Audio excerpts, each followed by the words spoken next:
Hi రా. ఈ Wednesday మొత్తం 3 ఐపీఓస్ ఓపెన్ అవుతున్నాయి కదా. దాంట్లో ఆల్రెడీ ఒక ఐపీఓ అర్బన్ క్లాబ్ గురించి లాస్ట్ వీడియోలో మాట్లాడేసుకున్నాం. సో మిగిలిన ఇంకో 2 ఐపీఓస్ ఉన్నాయి కదా, దాని గురించి ఈ రోజు మాట్లాడుకోబోతున్నాం. సో నాకున్న డౌట్స్ అన్ని నీకు అడిగేస్తుంటాను. నువ్వు సింపుల్ లాంగ్వేజ్ లో నాకు మన ఫ్రెండ్స్ కి అర్థమైనట్టు ఎక్స్ప్లెయిన్ చేసే. సో ఏ ఐపీఓ నుంచి స్టార్ట్ చేద్దాం చెప్పు. Okay, first శృంగార్ house of mangalsutra గురించి చెప్పుకుందాం. శృంగార హౌస్ ఆఫ్ మంగళసూత్ర, ఇదేదో పెళ్లికి సంబంధించిన కంపెనీలా ఉందిరా. అసలు ఏంటి వీళ్ళ బిజినెస్ మోడల్? నువ్వు అనుకున్నట్టే పెళ్ళిళ్ళకి ఈ కంపెనీకి ఒక సంబంధం ఉంది. ఇప్పుడు తనిష్క్ అని, మల్బార్ అని వీళ్ళు గోల్డ్ జ్యువెలరీ స్టోర్స్ టైప్ అనుకో. వాళ్ళు స్టోర్స్ లో గోల్డ్ పెట్టి డిస్ప్లేకి పెట్టి అమ్ముతూ ఉంటారు కదా. వాళ్ళకి గోల్డ్ ఆర్నమెంట్స్ తయారు చేసే వాళ్ళు ఇంకొకరు ఉంటారు, లైక్ స్కై గోల్డ్ అని, ఆర్బిజెడ్ జ్యువెలర్స్ అని. వాళ్ళు రీసెంట్ గా ఐపీఓలో కూడా వచ్చారు, దానికోసం అనాలిసిస్ కూడా చేసుకున్నాం కదా. అయితే వీళ్ళ స్పెషాలిటీ ఏంటంటే వీళ్ళు కూడా జ్యువెలరీని తయారు చేసి ఆ స్టోర్స్ కి అమ్ముతూ ఉండేవాళ్ళే. అయితే వీళ్ళు ఒక స్పెషలైజ్డ్ మ్యానుఫ్యాక్చర్, అంటే ఈ ఫోకస్ ఏంటంటే ఒక పర్టికులర్ ఐటమ్ మీద మాత్రమే కాన్సన్ట్రేట్ చేస్తూ ఉంటారు అనమాట. అదే మంగళసూత్రాలు. ఈ మంగళసూత్రాలని డిజైన్ చేసి తయారు చేసి ఆ Tanishq, Malabar, Reliance jewels and Joyalukkas లాంటి పెద్ద పెద్ద రిటైల్ చైన్స్ కి అండ్ హోల్సేలర్స్ కి బల్క్ గా సప్లై చేస్తుంటారు. వీళ్ళు 18K 22K గోల్డ్ లో అండ్ అమెరికన్ డైమండ్స్ అని, పర్ల్స్ అని ఇలాంటి స్టోన్స్ తో కూడా రకరకాల traditional and contemporary and bridal designs కూడా చేసి ఇస్తూ ఉంటారు అనమాట. B2B, వీళ్ళు మనకి అమరు, రిటైలర్స్ కి అమరు, బిజినెసెస్ కి వీళ్ళు బిజినెస్ ఇస్తుంటారు అనమాట. సో B2B సెగ్మెంట్ ప్లేయర్ వీళ్ళు. ఓ బానే ఉంది. కాకపోతే మిగతా కాంపిటీటర్స్ అందరూ నెక్లెస్లని, బ్రేస్లెట్స్ అని, గోల్డ్ రింగ్స్ అని ఇన్ని ప్రొడక్ట్స్ అమ్ముతుంటే వీళ్ళు ఓన్లీ మంగళసూత్రం మాత్రమే అమ్ముతున్నారు. ఇది పాజిటివా నెగిటివా? అయినా అవన్నీ తర్వాత మాట్లాడదాం, కానీ ఫస్ట్ బేసిక్ డీటెయిల్స్ చెప్పారా. ఐపీఓ డేట్స్ లో చెప్పాలంటే సెప్టెంబర్ 10th నుంచి 12th వరకు ఓపెన్ లో ఉంటుంది. అండ్ ప్రైస్ బ్యాండ్ లో చెప్పాలంటే 155 నుంచి 165 రూపీస్. ఒక లాట్ కి 90 షేర్స్ తో 165 లో అప్లై చేయాలంటే మినిమం 14,850 రూపీస్ ఉండాలి. అండ్ మీకు ఒకవేళ అలాట్ అవ్వకపోతే డబ్బులు రిఫండ్ సెప్టెంబర్ 16th వస్తుంది. అండ్ వీళ్ళు మొత్తం 401 కోట్లు రేస్ చేస్తున్నారు. అండ్ ఇందులో గుడ్ న్యూస్ ఏంటంటే మొత్తం ఫ్రెష్ ఇష్యూ, 100% కంపెనీకే డబ్బులు వెళ్ళిపోతున్నాయి. అండ్ ఆ డబ్బులను వీరు ఎక్కువగా వర్కింగ్ క్యాపిటల్ కోసం వాడుతా అంటున్నారు. ఇవి బేసిక్ డీటెయిల్స్. ఓ ఫ్రెష్ ఇష్యూ అంటే మంచి న్యూసే. కాకపోతే మరి ఫైనాన్షియల్స్ ఎలా ఉన్నాయి? అంటే గ్రోత్ లో ఉన్నారా లేదా, అసలు ప్రాఫిట్స్ వస్తున్నాయా లేదా? ఈ విషయంలో కంపెనీ కొంచెం స్ట్రాంగ్ గా ఉన్నట్లే. రెవెన్యూ పరంగా చూస్తే FY25 లో 1430 crores రెవెన్యూ వచ్చింది, విచ్ ఈస్ 30% గ్రోత్ FY24 తో పోలిస్తే. ఒక ఎస్టాబ్లిష్డ్ కంపెనీకి ఇది కొంచెం సాలిడ్ గ్రోత్. ప్రాఫిట్ పరంగా చూసుకుంటే ఇది కూడా డబుల్ అయింది. FY24 లో 31 crores, FY25 కి 61 crores అయింది. అండ్ మార్జిన్స్ పరంగా చూసుకుంటే ఎబిటా మార్జిన్ కూడా 4% నుంచి 6.48% అలా వెళ్ళింది అనమాట. డెట్ టు ఈక్విటీ చూసినా సరే రీజనబుల్ గానే ఉన్నది. ఓ ఫైనాన్షియల్స్ రీజనబుల్ గానే ఉన్నట్టు ఉన్నాయి. అయితే ఒకసారి వీళ్ళు వాల్యుయేషన్స్ గురించి చెప్పరా. అంటే కాంపిటీటర్స్ తో కంపేర్ చేస్తే వీళ్ళు వాల్యుయేషన్స్ ఎక్కువ తక్కువ ఏంటో చెప్పరా. కాంపిటీటర్స్ తో పోలిస్తే ఆర్బిజెడ్ జ్యువెలర్స్ అని చెప్పాను కదా, వాళ్ళు 13 to 14 PE లో ట్రేడ్ అవుతున్నారు. ఈ శృంగార్ హౌస్ ఏంటంటే ఒక 19 PE తో వస్తుంది అనమాట. అలాగే రీసెంట్ గా మనం మాట్లాడుకున్న స్కై గోల్డ్ అండ్ డైమండ్స్ ఏదైతే ఉన్నదో వాళ్ళు 28 PE లో ట్రేడ్ అవుతున్నారు. సో ఒకలా చెప్పాలి అంటే మరీ తక్కువ అని చెప్పలేం, మరీ ఎక్కువ అని చెప్పలేం, ఒక మీడియం రేంజ్ లో వీళ్ళు వాల్యుయేషన్స్ పరంగా వస్తున్నట్టు. డెట్ టు ఈక్విటీ రేషియోలో చూసుకుంటే ఆర్బిజెడ్ జ్యువెలర్స్ కి చాలా తక్కువ ఉన్నది, వీళ్ళు వాళ్ళకన్నా కొంచెం better. But Utsav and sky gold ఏదైతే ఉన్నదో వాళ్ళ మీద కొంచెం బెటర్ అనమాట. అండ్ ROCE పరంగా చూసుకుంటే వీళ్ళు టాప్ అండి. అయితే ఇవన్నీ FY25 నెంబర్స్, బట్ మీకు తెలుసు కదా ఒక కంపెనీ ఐపీఓలోకి వస్తున్నప్పుడు కొంచెం ఏదో మేకప్ చేస్తూ ఉంటుంది. సో నెక్స్ట్ కమింగ్ క్వార్టర్స్ లో, నెక్స్ట్ కమింగ్ ఫైనాన్షియల్ ఇయర్ లో కూడా వీళ్ళ తాలూకా రిజల్ట్స్ అని అవన్నీ చెక్ చేస్తూ ఉండడం ఇంపార్టెంట్. ఓ సో వాల్యుయేషన్స్ బాగానే ఉన్నాయి అంటావు. అయితే ఒకసారి ఈ కంపెనీకి ఉండే రిస్క్ గురించి చెప్పరా. అదే రెడ్ ఫ్లాగ్స్ ఏమైనా ఉన్నాయా అని అడుగుతున్నాను. రిస్క్ పరంగా చెప్పాలి అంటే మన వాడు ముందే చెప్పినట్టు ఇప్పుడు ఇన్ని టైప్స్ ఆఫ్ జ్యువెలరీ ఐటమ్స్ అని, డిఫరెంట్ వెరైటీస్ అని ఇన్ని ఉంటాడుగా, ఓన్లీ మంగళసూత్రాల మీదే వీళ్ళు డిపెండ్ అయ్యారనమాట. దాని మీదే కాన్సన్ట్రేట్ చేస్తున్నారు. So first risk single product focus. వీళ్ళు కేవలం మంగళసూత్రాల మీదే డిపెండ్ అవుతున్నారు. రేపు ఫ్యాషన్ చేంజ్ అయ్యి జనాలు మంగళసూత్రాలు వేరేలాగా ఏమైనా చేస్తే, లేక మంగళసూత్రాలు ఆపేసుకుంటే ఇప్పుడు పెళ్ళిళ్ళే తక్కువ అవుతున్నాయి, అందులో మంగళసూత్రాలు కూడా తర్వాత ఎవరు వేసుకోవట్లేదు ఆడవాళ్ళు, మీకు తెలిసిందే కదా. సో అంటే ఫ్యాషన్ చేంజ్ అయ్యి లేదంటే దీని తాలూకు డిమాండ్ తగ్గితే వీళ్ళ బిజినెస్ మీద ఎఫెక్ట్ పడుతుంది. ఓకే కదా. Next second, geographic and customer taluka concentration కూడా. వీళ్ళ రెవెన్యూలో 45 to 50% మహారాష్ట్ర నుంచే వస్తుంది. అందులో కూడా కొన్ని పెద్ద క్లయింట్స్ నుంచి ఎక్కువ వస్తుంది, లైక్ తనిష్క్ అని, మల్బార్ నుంచి, వాళ్ళ మీద ఎక్కువ డిపెండ్ అవుతున్నారు అనమాట. సో జియోగ్రఫిక్ కాన్సన్ట్రేషన్ ఉన్నది, కస్టమర్ కాన్సన్ట్రేషన్ కూడా ఉన్నది, డైవర్సిఫికేషన్ చాలా తక్కువ ఉన్నది, విచ్ ఈస్ అ రిస్క్. ఇలాంటి వాటికి ఎక్కువ PE రేటింగ్ ఇవ్వరనమాట. బట్ చూడాలి రేపు పొద్దున వీళ్ళు ఒకవేళ ఎక్స్పాండ్ అవుతామనే ప్లాన్లో అది ఇది ఉన్నారంటే మేబీ కంపెనీని కొంచెం ఇన్వెస్టర్స్ రివార్డ్ చేయొచ్చు. 3, మ్యానుఫ్యాక్చరింగ్ యూనిట్ పరంగా చెప్పాలన్నా సరే సింగిల్ మ్యానుఫ్యాక్చరింగ్ యూనిట్ ఒక ప్లేస్లో, ముంబైలో ఒకే ఒక ఫ్యాక్టరీలో జరుగుతుంది అనమాట ఈ మొత్తం పనులన్నీ. సో అక్కడ ఏమైనా డిస్రప్షన్ అయ్యి, లేదంటే ఫ్లడ్ వచ్చి, లేదంటే స్ట్రైక్ ఏమైనా అయ్యి, లేదంటే అక్కడ ఏమైనా ఫైర్ అయ్యి అయ్యే ఛాన్సెస్ ఉన్నాయి కదా. సో ఇలాంటివి ఏమైనా అయితే మొత్తం బిజినెస్ ఆగిపోతుంది అనమాట. డైవర్సిఫికేషన్ ఇక్కడ కూడా లేదు. అండ్ 4, వీళ్ళకి తయారు చేసే వర్కర్స్ అని చెప్పలేము. వాళ్ళని ఏదో ఆర్టిజన్స్ ఏదో అంటారు కదా! వాళ్ళు చాలా రేర్‌గా దొరుకుతుంటారు. అండ్ టాలెంటెడ్ పీపుల్‌ని రిటైన్ చేస్తూ ఉండడం కూడా చాలా కష్టం. Next 5 under utilized capacity.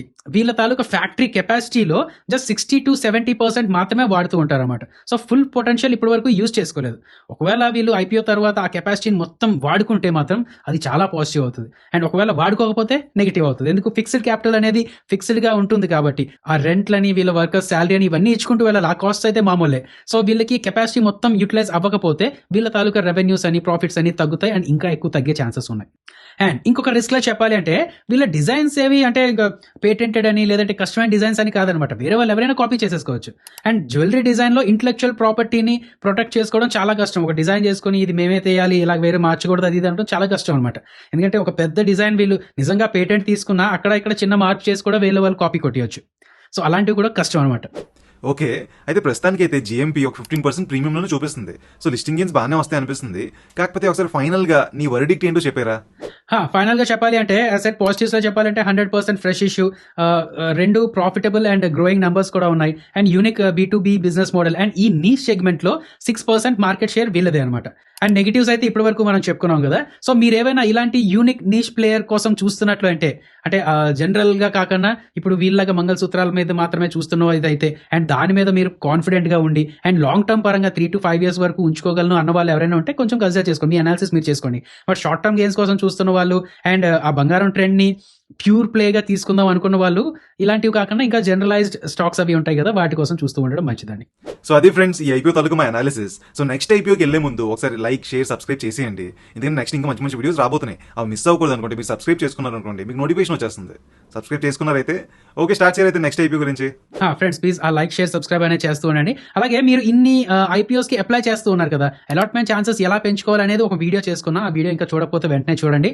అందులో ఏంటంటే మీ ఒక్కరి పేరు మీదే 4-5 డీమ్యాట్ అకౌంట్స్‌లో అప్లై చేసినా సరే ఒకే లాట్‌కి అప్లై చేసినట్టన్నమాట.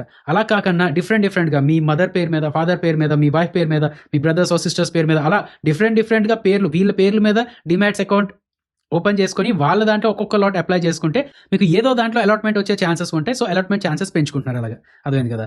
అండ్ ఒకవేళ మీరు డిఫరెంట్ బ్రోకర్స్ కోసం చూస్తున్నట్టు ఉంటే మేము ఫాయర్స్‌ని ప్రమోట్ చేస్తున్నామండి. అండ్ ఫాయర్స్ తాలూకు అడ్వాంటేజెస్ ఏంటి, ఎలా యూజ్ చేసుకోవాలి ఇవన్నీ వీడియోస్ పెడుతూ ఉన్నాం. సో, మమ్మల్ని మీరు సపోర్ట్ చేయాలి అనుకుంటే మీరు ఓపెన్ చేసుకునే డీమ్యాట్ అకౌంట్ మా ద్వారా ఓపెన్ చేసుకోండి. మన ప్రతి వీడియో కింద డిస్క్రిప్షన్ బాక్స్‌లో మా రిఫరల్ లింక్ ఉన్నదండి. దాని ద్వారా ఓపెన్ చేసుకొని అది వాడుతూ ఉంటే మీరు మాకు సపోర్ట్ చేసిన వాళ్ళు అవుతారు. రైట్. ఈ దేవ్ యాక్సెలరేటర్ అనే కంపెనీ ఆపరేట్ చేస్తున్న బ్రాండ్ దేవ్ ఎక్స్. సో, ఇప్పటి నుంచి మనం దేవ్ ఎక్స్ గానే మాట్లాడుకుందాం. ఈ కంపెనీ పేరు వినడానికి ఒక టెక్ కంపెనీలా ఉన్నది కదా! కానీ వీళ్ళు రియల్ ఎస్టేట్ బిజినెస్‌లో ఉన్నారు. అండ్ మళ్ళీ రియల్ ఎస్టేట్ అంటే కన్‌ఫ్యూజ్ అయిపోకండి. బిల్డింగ్స్ కడుతుంటారు అది ఇది అనుకోకండి. వీళ్ళు office as a service provider. సింపుల్‌గా చెప్పాలంటే వీళ్ళు పెద్ద బిల్డింగ్స్‌లో ఆర్ ఆఫీస్ స్పేసెస్‌లో అంటే వాటిని లాంగ్ టర్మ్ లీజ్‌కి తీసుకొని దాన్ని fully furnished ready to move in ఆఫీసెస్‌గా మార్చి వేరే కంపెనీస్‌కి రెంట్‌కి ఇస్తూ ఉంటారన్నమాట. అండ్ వీళ్ళ క్లయింట్స్ ఏంటంటే చిన్న స్టార్టప్స్ అని, ఫ్రీలాన్సర్స్ అని వీళ్ళే కాదు. పెద్ద కార్పొరేట్ ఎంఎన్‌సీస్ ఆర్ ఎస్ఎంఈస్ కూడా ఉన్నారు. ఫర్ ఎగ్జాంపుల్ క్యూఎక్స్ గ్లోబల్ అని, డార్విన్ బాక్స్ అని ఇలాంటి పెద్ద కంపెనీస్ కూడా వీళ్ళ క్లయింట్స్ అన్నమాట. అండ్ వీళ్ళు జస్ట్ ఆఫీస్ స్పేస్ ప్రొవైడ్ చేయడం మాత్రమే కాకుండా దాంతో పాటు ఫెసిలిటీ మేనేజ్మెంట్ అని, ఐటీ సపోర్ట్ అని, పేరోల్ సర్వీసెస్ అని ఇలాంటి వాల్యూ యాడెడ్ సర్వీసెస్ కూడా ఇస్తూ ఉంటారన్నమాట. Co working స్పేసా? ఆల్రెడీ ఇలాంటి చాలా కంపెనీస్ ఉన్నాయి కదరా. మొన్న ఏదో కంపెనీ ఐపీఓలో కూడా వచ్చింది. మరి వాళ్ళతో కంపేర్ చేసుకుంటే వీళ్ళ స్పెషాలిటీ ఏంటి అసలు? Good question. వీవర్క్ లాంటి కోవర్కింగ్ మోడల్‌తో దీనికి కొన్ని సిమిలారిటీస్ ఉన్నాయి. బట్ డిఫరెన్స్ ఏంటంటే ఆ కోవర్కింగ్ స్పేస్ వాళ్ళు ఏంటి ఎక్కువగా స్టార్టప్స్ అని, ఫ్రీలాన్సర్స్ అని వీళ్ళని టార్గెట్ చేస్తుంది అండ్ బేసిక్ సర్వీసెస్ ఇస్తూ ఉంటారు. బట్ వీళ్ళు ఈ దేవెక్స్ ద్వారా ఏంటంటే పెద్ద కార్పొరేట్స్‌ని టార్గెట్ చేస్తూ ఉంటారు. వాళ్ళకి కావాల్సిన ఆఫీస్‌ని డిజైన్ చేసి, మేనేజ్ చేసి కూడా ఇస్తారు. And premium customized integrated service type ఇస్తూ ఉంటారన్నమాట వీళ్ళు. అండ్ వీళ్ళు అసెట్ లైట్ మోడల్. వీళ్ళు బిల్డింగ్స్‌ని కొనరు, లీజ్‌కి తీసుకుంటారు. రెవెన్యూ షేర్ మోడల్‌లో ఆపరేట్ చేస్తూ ఉంటారన్నమాట. సో, దీనివల్ల వీళ్ళ తాలూకా ఇన్వెస్ట్‌మెంట్ తక్కువ అయినా సరే ఫాస్ట్‌గా ఎక్స్పాండ్ అవ్వగలరన్నమాట. అర్థమైంది. అయితే ఒకసారి ఈ ఐపీఓ తాలూకు బేసిక్ డీటెయిల్స్ చెప్పారా? బేసిక్ డీటెయిల్స్ చెప్పుకుందాం. ముందు ఐపీఓ డేట్స్‌లో చూస్తే 10th నుంచి 12th వరకు ఓపెన్‌లో ఉంటుంది. అండ్ ప్రైస్ బ్యాండ్ చెప్పాలంటే 56-61 రూపీస్. ఇది కొంచెం అంటే రిటైల్ పీపుల్‌కి కొంచెం ఎక్సైటింగ్‌గా అనిపించొచ్చు. అండ్ ఒక లాట్‌కి 235 షేర్స్. సో, ఒక లాట్ అప్లై చేయాలంటే 14,335 రూపీస్ ఉండాలి. అండ్ వీళ్ళు 143.35 క్రోర్స్ మాత్రమే రేస్ చేస్తున్నారు. అండ్ మొత్తం ఫ్రెష్ ఇష్యూనే. వావ్! ఇది కూడా ఫ్రెష్ ఇష్యూయేనా?